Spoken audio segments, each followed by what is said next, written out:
you have the opportunity to impact your client's life in all aspects. The updated weight loss specialization will help trainers in many ways expand their career. For the first time, we talk about the psychosocial aspects, the sociocultural. You're going to be able to truly understand what your clients are going through when they have a specific weight loss journey. All new information, new trends. We were able to develop what we called personas. To provide examples of what you might experience as a fitness professional when you encounter a client. And build confidence as the months go by. I'll feel more comfortable in my skin. My self-confidence will improve. Empathy is something that runs through the weight loss specialization. It's about guiding people. Regarding nutrition, regarding exercise. I can go to bed at night knowing that I've done something good for the world. It's great content and a blueprint for how to get results with your clients. We put together a complete solution to help you, the professional, become the next weight loss specialist. I'm Brad Dieter. Ken Miller. Casey DeYoung. Wendy Batts. Nolan Highland. Mike Fanagrassi. Welcome to NASM's Weight Loss Specialization course.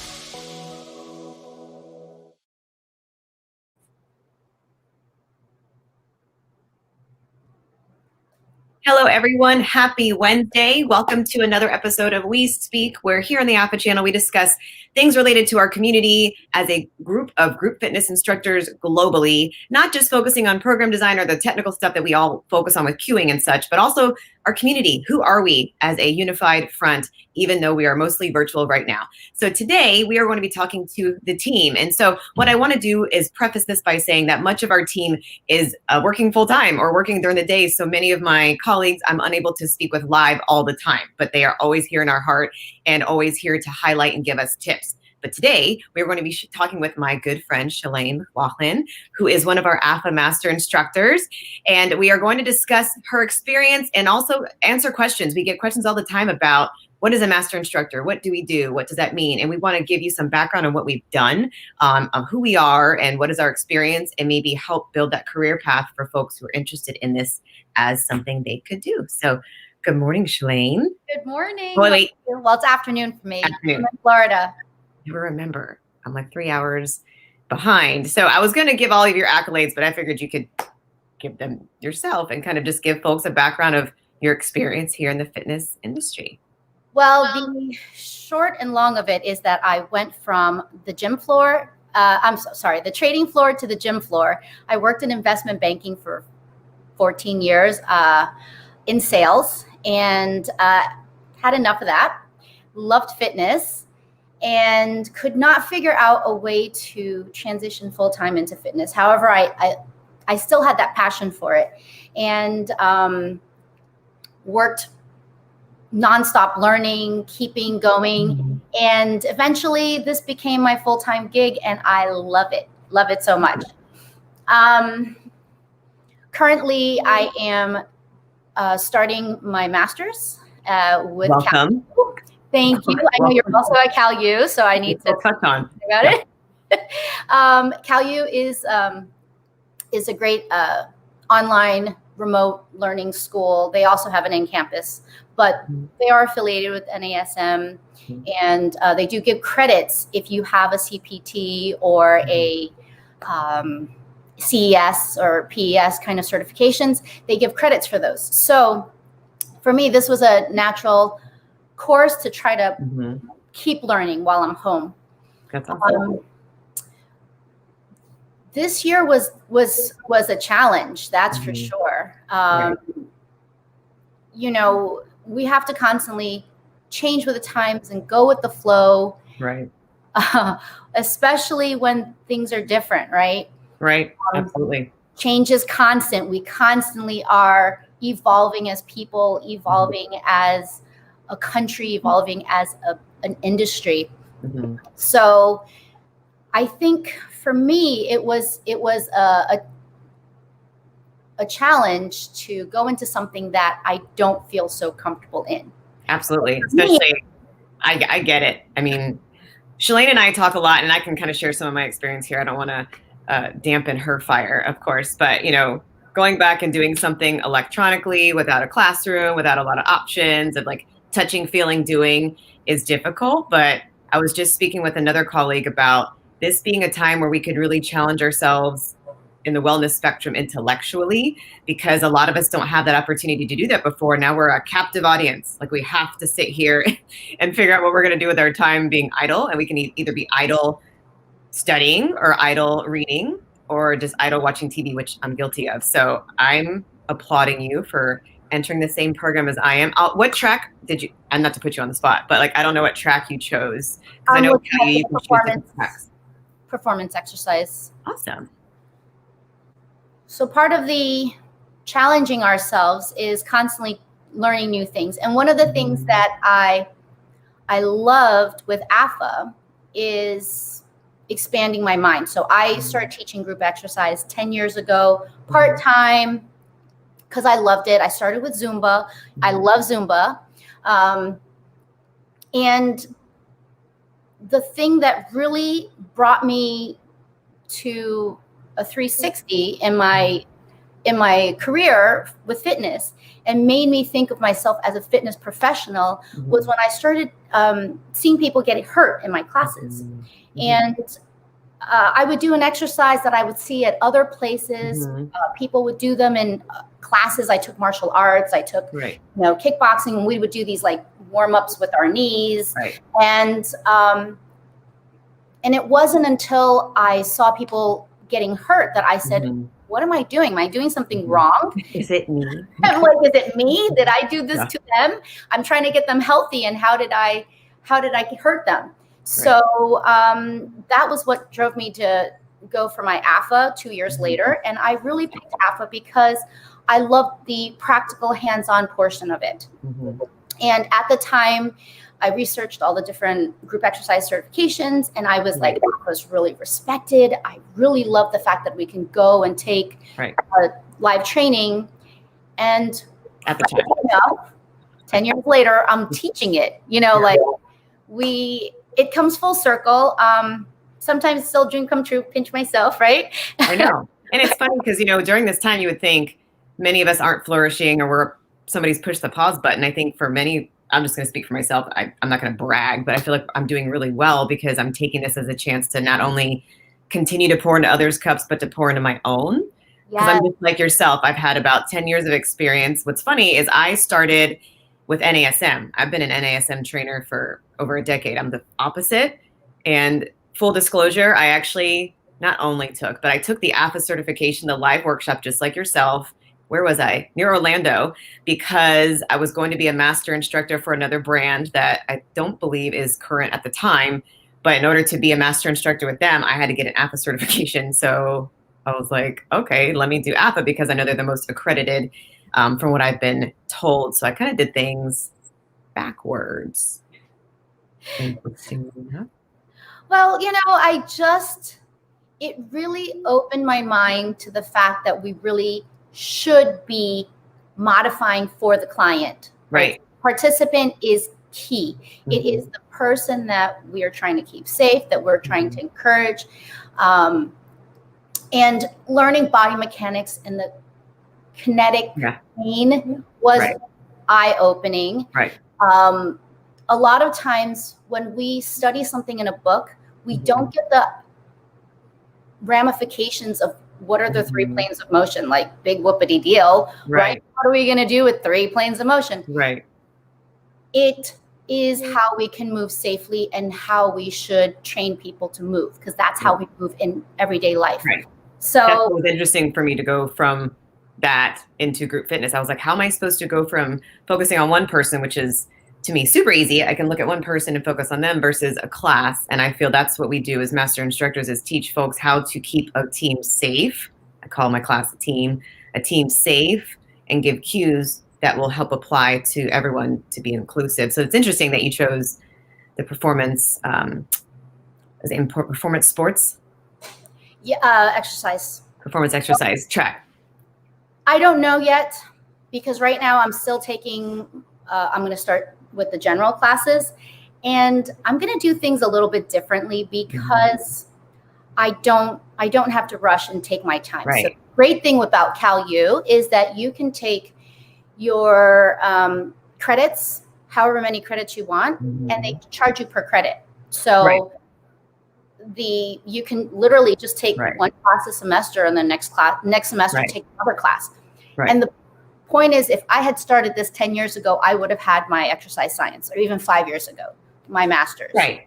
But now you're like at a different pace. I think that's the difference. I had the same regret. And just so folks know, CalU, when we refer to that, is California University of Pennsylvania. It is an actual accredited university institution near Pittsburgh, Pennsylvania.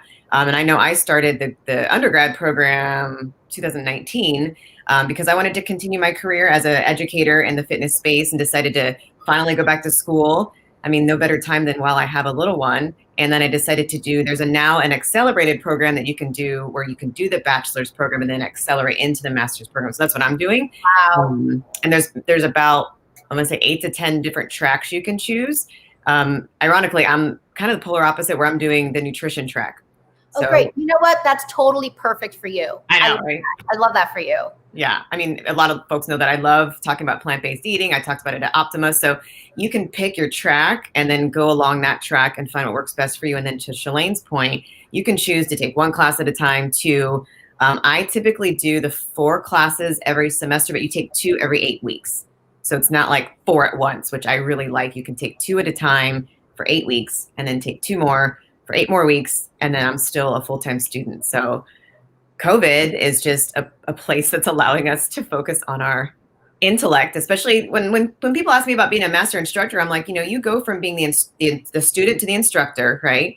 And then from the instructor to now the educator. So, what do you think, Shalaine, are like some things you overcame, even not necessarily specifically, but maybe some things in your mind that you had to shift thinking of to get yourself to this place of wanting to educate after instructing, or as you're instructing?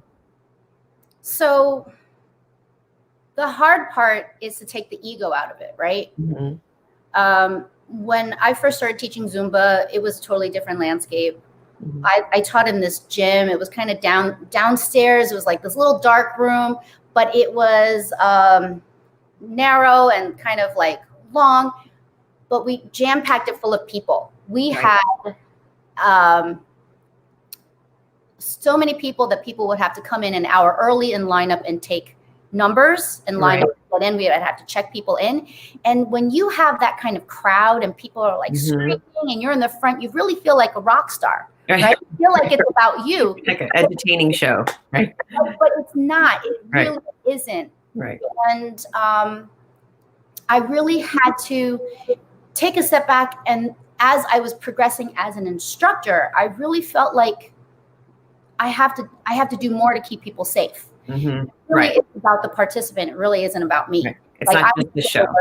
It's not a show about me. I don't have to be the best dancer. I don't have to be the best at anything. Right. I just have to make sure these people work out are going to come back. And that's a shift, because it is something where I feel like a lot of us have tapped into our true personality. I know that fitness helped me get out of my shell. I used to be really shy, believe it or not. But shifting to that place of, okay, how do I keep these folks coming back? How do I keep them constantly participating in my class versus it just being a one-time gig, a one-time show, to your point, looking at keeping them safe so you're not just killing them in one workout, but giving them the best class of their day and then having them be repeat customers, right? Yes, absolutely. So to that effect, we always teach people to kind of teach to the room, right? So when we're talking one person versus the whole room, the dynamics are different because you're kind of teaching to the lowest common denominator. You're trying to keep everyone safe in that room. When we are cueing, we're cueing to correct, but not to that specific person. We have to cue to everyone. And if you watched Optima, I had the cueing class. Right. And that was super fun. The thing about, keeping everybody in the same place is that you kind of have to make sure that everybody is successful. So you want everybody to be like 80, 85%. You want everybody to get a B in your class. Right. Yeah. It's not about trying to get just that straight A person focusing in on them, because then it's not inclusive. Right. I talk a lot about this when I educate. But then again, you have to sprinkle a little bit of your little rock star self in there, and you throw a little magic and throw a little jazz, and then get that, your front row divas or your front row hardcore people to Right. really struggle and push themselves as well. Right. So, Yeah. That's important. And I talk a lot about, this has just been my 2020 mantra, impact versus intention, or intention versus impact. So if your intention is to get your folks to come back repeatedly and be the best instructor that they can look to and trust, but the impact you have is that every time they come to your class, they twist their knee or they hurt themselves because they haven't been corrected or cued, and it's a constant thing, then it doesn't matter how good your intentions are. The impact is going to be detrimental versus, to your point, trying to get everybody to like pass and come back repeatedly. I think that's important for our audience to remember. So if anybody out there also has questions, we'll be on for like another 5 minutes, and you can ask us your questions about being a master instructor, training, cueing, whatever the case may be. Yeah. The other thing I thought was really strange was the way that I used to teach versus classroom versus now on Zoom. It's a totally different animal, and it is a totally different almost group of people. Yeah. And different, that thing we talked about, I know with Jay, we discussed energy, right? Like when you would walk into a class, you'd get their energy and it would like rile you up, and it was like this feeding off each other type of thing. And you sometimes get it now in Zoom, but sometimes you don't. Like sometimes folks are honestly like just happy to be with other people, even if it's virtually, and you don't get that same feedback. And so group fitness instructors have to remember that it's a little different. You're going to have to prepare yourself for that class so that you bring the energy. And maybe you don't, do you find yourself not teaching as much because it's a little bit more different of a dynamic? Absolutely. So prior to COVID, I would teach anywhere from I had my own 8 to 10 classes a week. They were an hour, and then I would pick up extra classes as I could. And now I teach, on Zoom, I only teach 30-minute classes. So this is what I found worked for the participants that were coming to my class. And it worked for me. Like I am Zoomed out. I'm on Zoom all day. I take lessons. I take classes. This year, it was Optimum Online. It was my college alumni association stuff, nonstop. I did TRX. I did Aqua. I did Silver Sneakers, 2 certifications with them. I did this new cool thing called yoga, which ASM also had a big thing on with Jana Webb. She's super cool. And that was a big challenge to me personally. But I also tried to do different things. So I started a webcast. I have 10 episodes in. Not great so far, but I think the information I had was really good for the people, and I had really good positive feedback from people who and it's good for you to like diversify what you're doing, because I agree with you. I just talked about this, I think it was with Jay yesterday, because I was on a video call and he was like, "You're not on video." And I was like, I'm not always on video, especially when I'm a participant, because sometimes I have my little one, or sometimes I'm cooking, or sometimes I'm just tired. And I think, to your point, instructors want to have grace with themselves and not always feel like they have to constantly be on, because we get it. You're in your home and you're on for everybody around you. And in order to give your best to your class, you want to be able to have, versus 8 classes that you would be exhausted in, maybe teach 4 great, awesome classes that you can bring that energy to, and then continue to build your repertoire. To your point, I think that's the 2 takeaways I want for folks to get from this episode is continue to pour into your own cup and just have grace with yourself during this time. You can continue teaching, but it might just look, feel, taste, touch differently than prior 2020. What do you think your hopes are for 2021? I mean, I know we're thinking Optima, but it's probably going to be virtual. I don't know. I'm hoping. I know you mentioned about going virtual. I don't know if you wanted me to talk a little bit about that with what I did with going virtual, and if I had any tips. Sure. You can give a couple tips before we close out. I wrote very quickly a little quick. This was not doing my homework, okay? All right. So the first thing I like people to think about is adopting early. Like when in doubt, just go for it. Like if it's scaring you, just do it. Okay. Think differently outside of your box. Think of different ways to do what you want to do. Right. Also I'm sorry for this bad handwriting. I have really bad handwriting. Not bad. It's unique. Be open and willing to learn. So this is what Katrina was saying about, growth mindset. Open that mindset. we're kind of like sharks. You know, we have to keep swimming and we have to keep moving. We can't grow stagnant because then we won't be changing with the times. Right. Absolutely. The other thing I have is like, look for low cost entry points or alternatives of getting into things. So people are intimidated by teaching online, and I bought a mixer for $30. I bought a ring light for $30. And the big investment, which was the next one, 5, invest in yourself, was my computer. So I bought a new laptop because I needed it, because it's been 8 years. Return on investment's important too. Like, what are you going to get out of it for you? Don't just throw a bunch of money that you might not get back if it's something that's not for you as a professional. Right. Important. So it's important to figure out where to use your money wisely. We only have a certain limited amount of time, effort, and money. So you know, where are you putting that money, and where are you going to get back from that? Number 6 is really important. It's to reevaluate. For me, like, I'm teaching classes, I'm not getting a lot of people. And you know what? A lot of times it's easy to say to yourself, oh, maybe it's me. I'm not good at doing what I'm doing right now. Right. And it could be true. You could not be that great at it. And that's okay. But if you really love it, it's okay to reevaluate yourself and say, okay, what can I do better? What am I doing well? Ask people for feedback. And it's also okay to really reimagine that information in your head. So like, whatever your reality is, instead of saying to yourself, maybe people don't like my class, it's okay to say to yourself, they are busy. They're doing other things. Don't take it personal. Not right now. Don't take it personal. Not the time. Rechange your self-talk. And figure out, you know, what's going to help you and what's not. And if it's a negative thought, push it out of the way. Reimagine that conversation.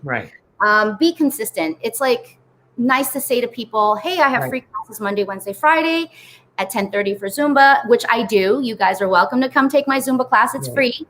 And to be consistent with those classes so people can adjust their schedule around your schedule. Right. And then finally, number 8 is what you were saying earlier. Give yourself grace. Be kind to yourself. If you need a mental day, take the mental day. It's okay. You know? Or days. Or have a group happy hour with your friends. I mean, pour back into your cup, like you said. You know, 'cause we give a lot of energy out.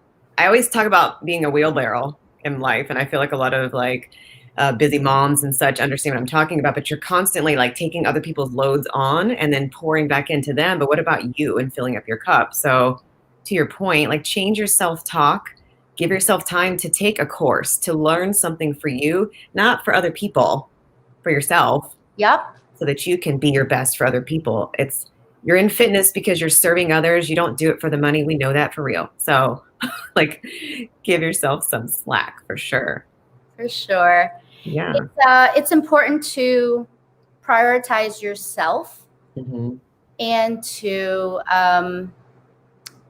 figure out, you know, how you can get everything in. You know, we were talking about prioritizing. So I graduated from an Ivy League college in 3 years.